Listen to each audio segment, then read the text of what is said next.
오늘 하나님께서 우리에게 주시는 말씀은 누가복음 8장 4절에서 15절까지의 말씀입니다. 누가복음 8장 4절에서 15절까지의 말씀을 우리 함께 보도록 하겠습니다. 제가 읽도록 하겠습니다. 각 동네 사람들이 예수께로 나와 큰 무리를 이루니 예수께서 비유로 말씀하시되 씨를 뿌리는 자가 그 씨를 뿌리러 나가서 뿌릴새 더러는 길가에 떨어짐에 밟히며 공중의 새들이 먹어버렸고 더러는 바위 위에 떨어짐에 싹이 났다가 습기가 없으므로 말랐고 더러는 가시떨기 속에 떨어짐에 가시가 함께 자라서 기운을 막았고 더러는 좋은 땅에 떨어짐에 나서 100배의 결실을 하였느니라. 이 말씀을 하시고 외치시되 들을 귀 있는 자는 들을지어다. 제자들이 이 비유의 뜻을 물으니 이르시되 하나님 나라의 비밀을 아는 것이 너희에게는 허락되었으나 다른 사람에게는 비유로 하나니 이는 그들로 보아도 보지 못하고 들어도 깨닫지 못하게 하려 함이라. 이 비유는 이러하니라. 씨는 하나님의 말씀이요 길가에 있다는 것은 말씀을 들은 자니 이에 마귀가 가서 그들이 믿어 구원을 얻지 못하게 하려고 말씀을 그 마음에서 빼앗는 것이요 바위 위에 있다는 것은 말씀을 들을 때에 기쁨으로 받으니 뿌리가 없어 잠깐 믿다가 시련을 당할 때에 배반하는 자요 가시떨기에 떨어졌다는 것은 말씀을 들은 자이나 지내는 중 이생의 염려와 재물과 향락에 기운이 막혀 온전히 결실하지 못하는 자요 좋은 땅에 있다는 것은 착하고 좋은 마음으로 말씀을 듣고 지키어 인내로 결실하는 자니라. 아멘. 오늘은 누가복음 8장 4절에서 15절까지의 말씀을 가지고 말씀의 열매를 맺으려면 이라는 제목으로 함께 말씀을 나누도록 하겠습니다. 오늘 저희가 읽은 본문을 보게 되면 예수님께서 하나님 나라에 대해 설교하시면서 비유로 말씀을 전하십니다. 비유라는 것은 어떤 내용을 직접적으로 설명하는 대신에 비슷한 다른 내용으로 설명하는 것입니다. 비유를 사용하는 이유는 듣는 사람들이 보다 정확하게 또 그 내용과 의미를 알고 이해를 돕기 위해서 사용합니다. 예수님께서는 종종 비유를 사용하셔서 하나님의 말씀을 전하셨는데요. 한 가지 예를 살펴보면 누가복음 5장 34절에서 39절의 말씀 가운데서 예수님께서 비유를 사용하시는데 신랑이 결혼잔치에 손님들과 함께 있는데 이들에게 금식하라고 할 수 없지 않느냐고 말씀하시면서 새 포도주는 새 가죽 부대에 넣어야 한다라고 비유로 말씀을 하십니다. 그런데 오늘 말씀을 보면 그 전에 예수님께서 비유를 사용하셨던 그런 패턴과는 전혀 다른 방식으로 비유를 사용하시는 것을 볼 수 있는데요. 오늘 본문을 읽어보셔서 아시겠지만 말씀 전체가 비유입니다. 지금 비유로 말씀을 전하시고 계시는 것입니다. 그러면 우리는 이런 의문을 가질 수가 있습니다. 왜 예수님께서는 갑자기라는 표현이 좀 그렇지만 왜 갑자기 설교하는 패턴을 바꾸신 것일까? 그것은 당시 종교 지도자들을 비롯한 유대인들과의 갈등 때문이었습니다. 예수님께서 직접적으로 하나님 나라와 복음에 대해 설교를 하셨을 때 그 설교를 듣고 종교 지도자들과 많은 유대인들은 예수님의 말씀을 받아들이지 않고 오히려 거부하였습니다. 그래서 예수님은 아예 설교 전체를 비유로 말씀하신 것입니다. 당시 예수님의 이 설교를 듣던 많은 사람들은 예수님께서 하신 설교를 이해하지 못했습니다. 그들에게는 예수님의 설교가 수수께끼 같은 이야기였습니다. 이 사실을 어떻게 알 수 있냐면 9절 말씀을 보면 제자들이 이 비유의 뜻을 예수님께 물었다라고 말합니다. 제자들도 그 의미를 분명하게 알지 못했다라는 것입니다. 한편으로 생각해 보면 예수님께서 지금 말씀하신 이 비유는 결코 어려운 이야기가 아닙니다. 어떤 사람들은요, 이것이 설교인지도 잘 몰랐을 것입니다. 오늘 본문을 읽어보셔서 아시겠지만 예수님의 비유는요, 너무 뻔한 내용이고 아주 조금의 상식만 가지고 있으면 누구나 다 이해할 수 있는 내용입니다. 그런데 문제는 이 비유에 담긴 의미입니다. 저희는 성경을 통해 앞뒤 내용을 알기 때문에 이것이 비유라는 것을 알고 또 그 비유 안에 어떤 의미가 있다라는 것을 알고 있지만 저희가 당시 예수님께서 말씀을 전하시는 그 자리에 있었다면 예수님께서 하신 말씀이 설교인지 농사 이야기를 하시는 것인지 아마 분간하기가 쉽지 않았을 것입니다. 앞에서도 말씀드렸지만 예수님께서 비유로 설교를 하신 이유는 당시 종교 지도자들을 비롯한 예수님의 가르침을 거부하는 사람들 때문인데, 예수님은 이들에게 하나님 나라의 진리를 감추려고 했습니다. 왜 예수님께서 이들에게 하나님 나라의 진리를 감추려고 하셨냐면, 예수님이 아무리 애써 하나님 나라와 복음을 전한다고 한들 이들은 처음부터 예수님께서 말씀하시는 것을 받아들일 그 마음이 전혀 없었습니다. 그래서 예수님께서는 당신을 거부하는 사람들에게 하나님 나라의 진리를 베일에 감춰두시고 예수님을 받아들이고 하나님 나라를 사모하는 사람들을 위해 진리를 보다 잘 깨달을 수 있도록 비유로 말씀하신 것입니다. 마치 마태복음 7장 6절에서 비유로 말씀하신 것처럼 거룩한 것을 개에게 주지 말며 너희 진주를 돼지 앞에 던지지 말라. 그들이 그것을 발로 밟고 돌이켜 너희를 찢어 상하게 할까 염려하라. 이러한 이유 때문이라고 할 수 있습니다. 우리는 여기서 한 가지 더 생각해 봐야 되는 것이 있는데요. 예수님이 전하는 그 말씀을 거부하는 사람들은 그렇다 치더라도 예수님께서 전하시는 말씀에 대해 그 의미를 정말 알기 원하는 사람들 역시 이 비유를 깨닫지 못할 수도 있다라는 것입니다. 하지만 우리가 걱정하지 말아야 될 것은 예수님의 말씀을 깨닫지 못하는 사람들에게 예수님은 따로 말씀을 풀어주십니다. 오늘 본문 11절의 말씀을 보면 이 비유는 이러하니라. 제자들이 예수님께 비유에 대해 물었었을 때 이 비유는 이러하다라고 하시면서 말씀을 다 풀어주셨습니다. 이처럼 예수님께서는 예수님의 말씀을 듣고 깨닫기 원하는 사람들에게는 그 뜻을 밝히 드러내기 위해 비유를 사용하시고요. 그렇지 않고 예수님의 말씀을 거부하는 사람들에게는 철저하게 진리를 감추기 위해 비유를 사용하십니다. 10절이 바로 이것을 말씀하고 있는데 10절의 말씀입니다. 하나님 나라의 비밀을 아는 것이 너희에게는 허락되었으나 다른 사람에게는 비유로 하나니 이는 그들로 보아도 보지 못하고 들어도 깨닫지 못하게 하려 함이라.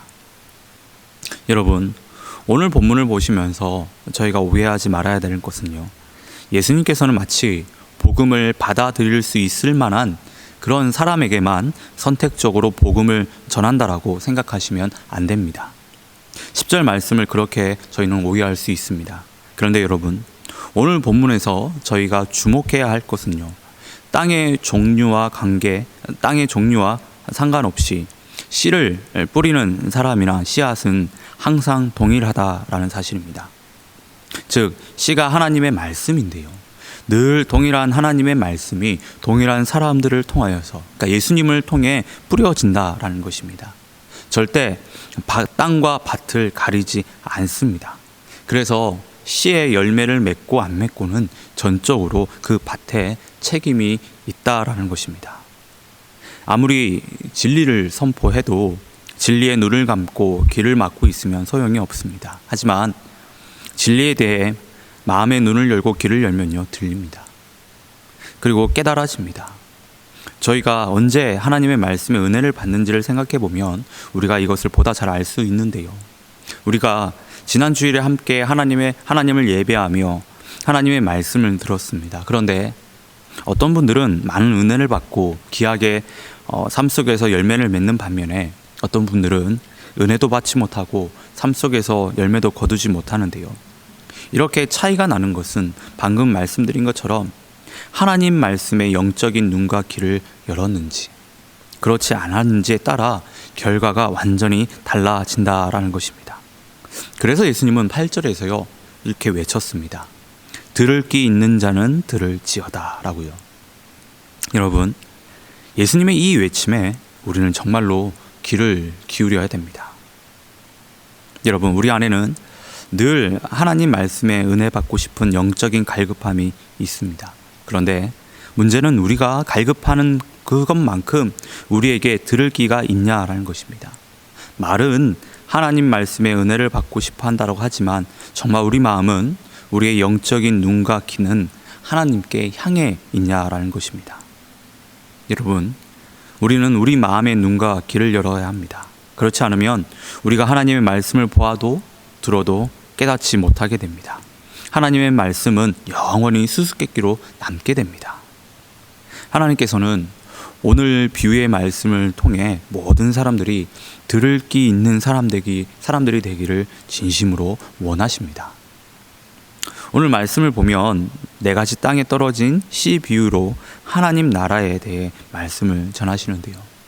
농부는 씨를 뿌리는데 그 씨가 좋은 밭에만 떨어지면 참 다행인데, 말씀을 보면 그렇지 않다라는 것을 저희가 알 수 있습니다. 더러는 길가에 떨어지기도 하고, 바위 위에 떨어지기도 하고, 가시떨기에 떨어지기도 한다라는 것입니다. 그리고 물론 좋은 땅에도 씨가 떨어집니다. 예수님은 각 땅에 떨어진 씨에 대해 비유를 풀이하시면서요, 첫 번째로 길가에 떨어진 씨에 대해 말씀을 하시는데요. 길가는 사람들이 지나다니면서 다져져서 그 표면이 매우 딱딱합니다. 이 딱딱한 표면을 씨가 뿌리를 내리고 열매를 맺는 것은 결코 쉽지 않습니다. 그래서 길가에 뿌려진 씨는 지나다니는 사람들에게 밟히든지 새들이 그것을 먹는 것처럼 마귀가 와서 사람들의 심령에 복음의 씨앗이 심겨지지 못하도록 한다라는 것입니다. 두 번째로 바위 위에 떨어진 씨에 대해 말씀을 하시는데요. 팔레스타인 땅의 대부분은 바위와 돌멩이들로 가득합니다. 바위 위에 있는 흙은 습기를 머금어서 식물이 쉽게 자랄 수 있는 반면에 바위 때문에 뿌리를 깊게 내릴 수 없습니다. 그래서 뜨거운 태양에 물기가 마르면 어린 싹은 금방 시들게 되는데요. 예수님은 13절에서 이러한 마음을 가진 사람들은 말씀을 듣고 처음에는 그것을 기쁨으로 받아들이지만 삶이 조금만 어렵고 힘들면, 고난과 고통이 다가오면 금방 예수님을 돌아선다라는 것입니다. 그리고 세 번째로 가시떨기 속에 떨어진 씨에 대해 말씀하십니다. 가시떨기가 자랄 수 있다라는 것은 결코 나쁜 땅이 아닙니다. 하지만 문제는 씨가 자랄 수 있는 영양분까지 가시떨기가 다 빼앗아 간다라는 것입니다. 그래서 씨가 온전히 자랄 수 없다라는 것인데, 예수님은 14절에서 이 가시떨기가 이 세상의 염려와 재물과 향락이라고 말씀을 하십니다. 하나님의 말씀은 결코 이것들과 함께 자랄 수 없다라는 것이지요. 여러분들은 지금 어떤 마음의 밭을, 땅을 가지고 계십니까? 마음이 단단한 분들도 계실 것이고, 또 바위와 돌멩이들이 가득한 마음밭을 가지고 계신 분들도 계실 것입니다. 그리고 가시떨기가 무성한 마음밭을 가지고 계신 분들도 계실 것입니다. 여러분, 이런 마음의 밭으로는 결코 하나님 말씀의 열매를 맺을 수 없습니다. 마음의 밭이 단단하다면 그 마음을 갈아엎어서 부드러운 밭으로 만들어야 합니다. 바위와 돌멩이가 가득하다면 그것들을 걷어내야 합니다. 그리고 세상의 염려와 재물과 향락의 가시떨기가 무성하다면 뽑아서 성령의 불로 우리는 다 태워야 할 것입니다. 이처럼 마음의 밭을 가꾸는 것은 그냥 되어지는 것이 아닙니다. 농부가 열매를 거두기 위해 봄부터 여름까지 땀 흘리며 수고하는 것처럼 말씀의 열매 역시 수고하여 땀 흘리면서 영적인 거름과 물을 주고 제약과 세속적인 잡초를 뽑으면서 밭을 가꿀 때 30배, 60배, 100배의 결실을 맺을 수가 있습니다. 사랑하는 성도 여러분, 말씀의 풍성한 열매를 맺기 원하시죠? 열매는 씨앗에 달려있는 것이 아니라 우리 마음의 밭에 달려있다라는 사실을 늘 기억하시고 늘 우리 마음의 밭을 살펴야 합니다. 그리고 밭을 일구는 수고를 감사함으로 열매에 대한 소망을 품고 해나가야 됩니다. 그래야지만 우리에게 들을 기가 생깁니다. 우리 마음밭이 기름지게 됩니다. 그러면요, 그 어떤 말씀의 씨앗이 뿌려져도요, 풍성한 열매를 맺을 수 있습니다. 바라기는요, 모든 성도님들이 마음의 밭을 가꾸고 일구는 일에 정말 열심을 내셨으면 좋겠습니다. 이 일은요, 한 번으로 끝나지 않습니다. 농사를 지어보신 분들은 아실 것입니다. 관리를 해주지 않으면 밭은요, 금방 쓸모없는 땅으로 변합니다. 우리는 하나님 앞에 가는 날까지 계속해서 밭을 가꿔 나가야 됩니다. 이 사실을 기억하시고 늘 마음의 밭을 가꿈으로 인해 귀한 말씀의 열매들을 많이 거두시는 우리 성도님들 되시기를 진심으로 축원합니다. 다 함께 기도하도록 하겠습니다. 사랑과 은혜가 풍성하시며 늘 좋은 곳으로 우리의 필요를 채워주시는 하나님 아버지, 참 어렵고 힘든 시기이지만 늘 하나님 나라의 소망을 품고 살아가게 하시고 또 이렇게 하나님 앞에 나와 하나님의 말씀을 듣고 기도할 수 있게 해주신 은혜에 정말로 감사드립니다. 하나님, 오늘 말씀을 통해 우리 마음의 밭을 가꾸는 일이 얼마나 중요한 것인지를 깨닫게 되었습니다. 바라기는 우리 마음이 하나님의 말씀의 열매를 30배, 60배, 100배의 열매를 맺을 수 있는 좋은 밭이 될 수 있도록 인도하여 주시고, 혹시 지금 우리 마음이 길가처럼 단단하거나 바위와 돌멩이로 가시떨기들로 가득 차 있다면 성령의 은혜로 그 모든 것들을 걷어주시고 부드러운 하나님의 열매를 맺기에 합당한 땅으로 거듭나게 하여 주시옵소서. 그래서 우리가 늘 소원하고 바라는 것처럼 하나님의 말씀을 듣고 읽고 묵상할 때마다 말씀의 귀한 열매들이 우리 삶 가운데 가득 찰 수 있게 인도하여 주시옵소서. 하나님, 이 세상 가운데서 마음의 밭을 가꾸는 그 일구는 일이 참 쉽지 않습니다. 성령님께서 함께하여 주셔서 마음의 밭을 가꾸고 일구는 수고와 노력을 기쁨으로 감당할 수 있게 하시며 이를 통해 영적인 눈과 귀가 열릴 수 있도록 인도하여 주시옵소서. 오늘 하루도 우리 삶 가운데 함께 하실 그 주님을 기대합니다. 이 모든 말씀 예수님의 이름으로 기도드립니다. 아멘.